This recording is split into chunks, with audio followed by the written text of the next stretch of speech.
واذکر فی الکتاب ابراہیم انہ کان صدیقا نبیا، کہ ابراہیم کا تذکرہ کرو، ابراہیم کو یاد کرو، وہ اللہ کے نیک بندے تھے، اللہ کے دوست تھے، اللہ کے نبی تھے اور اللہ کے قریب تھے۔ چنانچہ جہاں آپ علیہ السلام کے اندر کئی ایک صفات تھی، ان میں سے ایک خاص صفت یہ تھی کہ آپ بہت بڑے مہمان نواز اور بہت زیادہ سخی تھے۔ مہمان نواز کہتے ہیں مہمانی کرانے والے لوگ،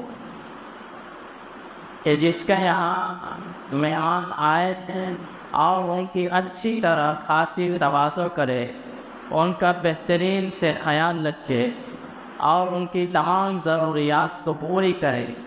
مذکور ہے کہ ایک مرتبہ حضرت ابراہیم علیہ السلام کے گھر پر مہمانوں کا ایک ایسا قافلہ آیا کہ جس سے آپ خوف زدہ ہو گئے۔ دراصل وہ مہمان کوئی انسان نہیں تھے یا کوئی معزز آدمی نہیں تھے یا کوئی بڑے آدمی نہیں تھے، بلکہ وہ اللہ کے بھیجے ہوئے فرشتے تھے۔ حضرت جبرائیل علیہ السلام 10 یا 12 فرشتے کو لے کر حضرت ابراہیم علیہ السلام کے گھر پر تشریف لائے اور سلام کر کے اندر داخل ہو گئے۔ لیکن جس وقت حضرت جبرائیل علیہ السلام آئے تھے وہ وقت مہمانوں کے آنے کا نہیں تھا، اور بغیر اجازت کے سلام کر کے اندر داخل ہو گئے۔ حسب عادت حضرت ابراہیم علیہ السلام گئے اور ایک فربا ہونا ہوا بچڑا لے کر کے آئے۔ اب ظاہر سی بات ہے کہ اگر وہ مہمان انسان ہوتے، آدمی ہوتے، تبھی تو کھاتے۔ فرشتوں کی صفت یہ ہے کہ وہ کھاتے اور پیتے نہیں ہیں۔ اللہ تعالیٰ نے جس فرشتے کو جس کام پر لگایا ہوا ہے وہ اسی میں لگا ہوا ہے اور قیامت تک وہی وہ کرتا رہے گا۔ اسے کھانے کی کوئی ضرورت نہیں ہے، اسے پینے کی کوئی ضرورت نہیں ہے، یا اسے دیگر کسی بھی انسانی ضروریات کی کوئی ضرورت نہیں ہے۔ اس کا کام صرف وہی ہے جو اللہ نے اس کو معمور کر دیا ہے۔ اگر کوئی فرشتہ اللہ کی تسبیح بیان کر رہا ہے تو قیامت تک وہ اللہ کا تسبیح بیان کرتا رہے گا۔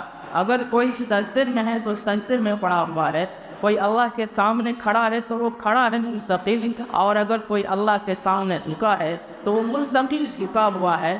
یہ فرشتوں کا حال ہے۔ بہرحال وہ مہمان نہ تو کوئی انسان تھے نہ کوئی بڑے آدمی کہ جو مہمان نوازی کے طور پر جو انہیں کھانا پیش کیا گیا تھا اس کو کھاتے تھے۔ چنانچہ انہوں نے صاف انکار کر دیا کہ ہم نہیں کھائیں گے۔ اور عربوں کا آج بھی رواج ہے، جو حضرات عرب میں رہ کر آئے ہوئے ہیں یا جانے کا واسطہ اگر بڑا ہو تو وہ لوگ کھانا جو بناتے ہیں جانور کو، وہ پورے کا پورا جانور بھون دیتے ہیں اور پھر اسی جانور کو ایک دسترخوان پر سجا دیا جاتا ہے اور اس سے کاٹ کاٹ کر کے کھاتے ہیں۔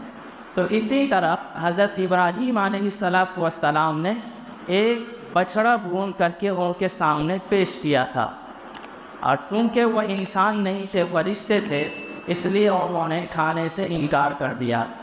تو حضرت ابراہیم علیہ السلام اور خوف زدہ ہو گئے۔ آپ کو تشویش ہونے لگی کہ کہیں یہ لوگ دشمن تو نہیں ہیں، کیونکہ اس زمانے میں اگر کوئی کسی کے گھر دشمنی کے لیے جاتا تھا تو اس کے گھر میں نہ کھاتا تھا نہ پیتا تھا۔ یہیں سے بات نکلی ہے کہ اگر آپ کا نمک کھایا ہے تو نمک حرام نہیں کریں گے، نمک حلال ہونا چاہیے۔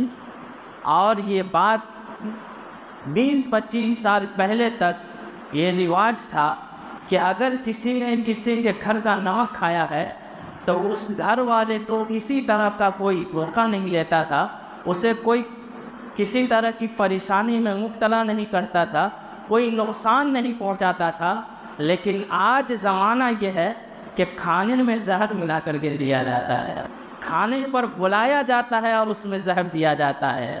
بہرحال چونکہ دشمن جس گھر میں جاتا تھا دشمنی کے لیے تو وہاں کچھ کھاتا پیتا نہیں رہا، تو حضرت ابراہیم علیہ السلام سوچ میں پڑے اور انہیں خوف ہوا کہ یہ لوگ کہیں دشمن تو نہیں ہیں، چونکہ تینوں ادا ایسی تھی کہ جس کی وجہ سے یہ کسی انسان کو بھی خوف ہونا لازمی تھا، چونکہ وہ آئے تھے ایسے وقت میں جو مہمان کے آنے کا وقت نہیں تھا، اور دوسری چیز بغیر اجازت کے گھر کے اندر داخل ہوئے تھے، اور تیسری چیز کھانے سے ہی انکار کر دیا۔ ان تین چیزوں سے ہمیں بھی سبق ملتا ہے کہ جب کسی کے گھر پر جائے تو پہلے سلام کرے اور اجازت لے کر کے اندر داخل ہو، بغیر اجازت کسی کے گھر میں داخل نہیں ہونا چاہیے۔ یہاں تک کہ اگر آپ کا کوئی دوست بھی ہے اور مستقل آپ کا آنا جانا رہتا ہے، پھر بھی جب آپ اس کے کمرے پہ یا اس کے گھر پہ جائیں تو ایک مرتبہ دستک ضرور دے دیں، دروازے پر سلام ضرور کر دیں، تاکہ اندر کوئی بھی اگر ایسی ناگوار حالت میں ہو کہ جس حالت میں وہ نہیں چاہتا کوئی دوسرا آدمی اسے دیکھے، تو پھر وہ اپنی حالت کو درست کر لے۔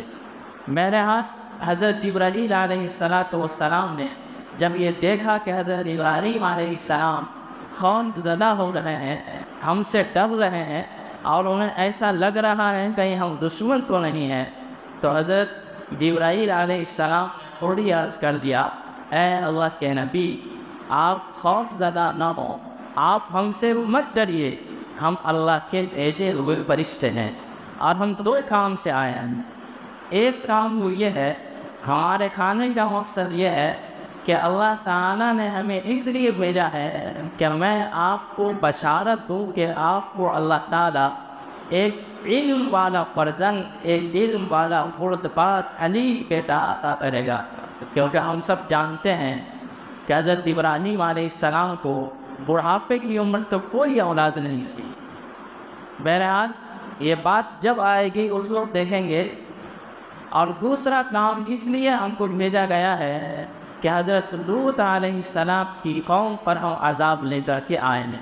ہم سب یہ بھی جانتے ہیں کہ آپ علیہ السلام سے پہلے، ہمارے نبی سے پہلے بسا اوقات ایک ہی زمانے میں کئی نبی ہوا کرتے تھے، الگ الگ علاقے کے اندر نبی ہوا کرتے تھے۔ تو اس زمانے میں جب کہ حضرت ابراہیم علیہ السلام ایک علاقے میں تھے، دوسرے علاقے میں حضرت لوط علیہ السلام تھے، اور ان کی قوم ایک گناہ کے اندر مبتلا تھی، اور سمجھانے کے باوجود بات نہیں آ رہی تھی، تو حضرت جبرائیل علیہ السلام کو اللہ تعالیٰ نے عذاب لے کر کے بھیجا تھا۔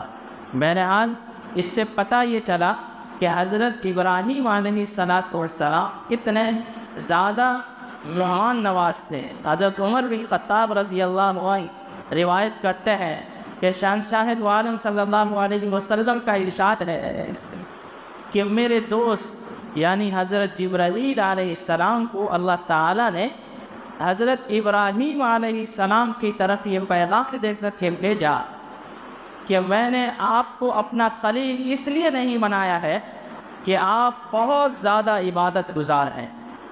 یعنی ابراہیم علیہ السلام کو اللہ تعالیٰ نے جو اپنا دوست بنایا ہے وہ اس لیے نہیں کہ آپ بہت زیادہ نماز پڑھتے تھے، اس لیے نہیں کہ آپ بہت زیادہ ذکر الہی کرتے تھے، اس لیے نہیں کہ اور دیگر عبادات کرتے تھے، بلکہ اس لیے ہم نے آپ کو اپنا خلیل بنایا ہے کہ روئے زمین پر ایمان والے بندے میں سب سے زیادہ آپ کا دل نرم ہے، اور آپ کے دل کے اندر سب سے زیادہ سخاوت ہے، آپ لوگوں کو عطا کرنے والے ہیں، اس لیے ہم نے آپ کو اپنا دوست بنایا ہے۔ حضرت عبید بن عمیر علیہ الرحمہ فرماتے ہیں کہ ایک مرتبہ حضرت ابراہیم علیہ السلام کے دسترخوان پر کوئی مہمان نہیں تھا، اور آپ کی ایک عادت شریفہ یہ تھی کہ جب تک کوئی مہمان نہ آ جائے آپ اس وقت تک مانا تناول ہی نہیں فرماتے رہتے۔ چنانچہ مہمان کو تلاش کرنے کے لیے گھر سے نکلے، خوب تلاش کیا، ادھر ادھر گئے، لیکن کوئی مہمان نظر نہیں آیا جس کو وہ اپنے دسترخوان پر بلا سکے، اپنا مہمان بنا سکے۔ بہرحال تلاش اور جستجو کرنے کے بعد لوٹ کر جب گھر آتے ہیں تو دیکھتے ہیں کہ ایک شخص کھڑا ہے۔ آپ علیہ السلام نے ان سے پوچھا کہ تم کون ہو اور تمہیں کس نے میرے گھر کے اندر داخل کیا ہے؟ بغیر اجازت کے کسی کے گھر میں جانا ظاہر سی بات ہے سوال تو پیدا کرتا ہے۔ تو حضرت ابراہیم نے پوچھا کہ تم کون ہے اور کس کی اجازت سے میرے گھر میں آئے ہو؟ اس نے جواب دیا کہ میں اپنے رب تعالیٰ کی اجازت سے اس گھر کے اندر داخل ہوا ہوں۔ تم کون ہو؟ تو عرض کیا کہ میں ملک الموت ہوں اور میں اس لیے آیا ہوں، اللہ تعالیٰ نے مجھے اس لیے بھیجا ہے کہ اللہ کے بندوں میں سے ایک بندے کو میں یہ خوشخبری دے دوں کہ اللہ تعالیٰ نے اس کو اپنا دوست بنا لیا ہے۔ حضرت ابراہیم علیہ السلام نے فرمایا کہ اگر اس شخص کے بارے میں تم مجھے بتا دیتے ہو اور وہ شخص کہیں بھی دور دراز شہر اور علاقے میں ہو، تب بھی میں اس کے پاس جاؤں گا اور اسی کے ساتھ رہوں گا یہاں تک کہ موت مجھے زندہ کرتے، کیونکہ جو اللہ کا خلیل ہو، اللہ کا پسندیدہ بندہ ہو، اللہ کا دوست ہو، اس کے ساتھ رہنے سے اچھی اور کیا بات ہو سکتی ہے؟ ملک الموت نے جواب دیا، اے اللہ کے نبی، وہ کوئی اور نہیں، وہ بندہ آپ ہی ہے۔ تو حضرت ابراہیم علیہ السلام نے پوچھا کہ میں ہی ہوں؟ کہ جی آپ ہی ہیں۔ تو کس سبب سے اللہ تعالیٰ نے خلیل بنایا ہے؟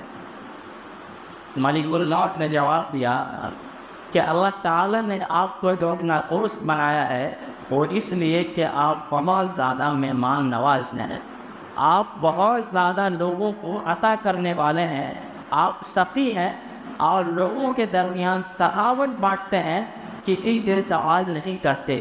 اس بنا پر اللہ تعالیٰ نے آپ کو اپنا خلیل بنایا ہے۔ اب اندازہ لگائیے کہ اگر ہمارے گھر کے اندر مہمان آتے ہیں تو ہم خوش ہوتے ہیں یا دل کے اندر اڑتے رہتے ہیں؟ کہتے نہیں آج کل آدمیوں کو 3 رحمتیں برداشت نہیں ہوتی، ان میں سے ایک مہمان بھی ہے۔ لیکن مہمان کو بھی چاہیے کہ جہاں جائے مہمان بن کر 3 دن سے زیادہ نہ ٹھہرے۔ مہمانی کتنے دن ہے؟ صرف 3 دن ہے۔ 3 دن کے بعد آپ جو کھائیں گے وہی انہیں کھلائیں، آپ کو پریشان ہونے کی ضرورت نہیں ہے۔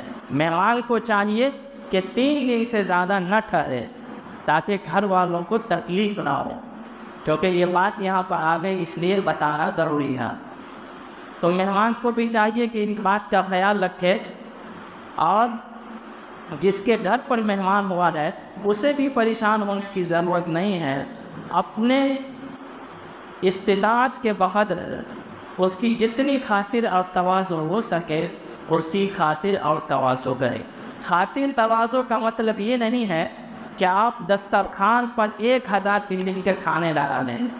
ایک مرتبہ میں علی گڑھ میں جب پڑھ رہا تھا تو ہمارے ایک دوست ہمارے ساتھی تھے، ان کے والد آئے تھے ملنے کے لیے، تو ہمارے ایک استاذ کی اہلیہ نے کھانا لگایا تھا دسترخوان پر، اس میں 51 قسم کا کھانا لگایا،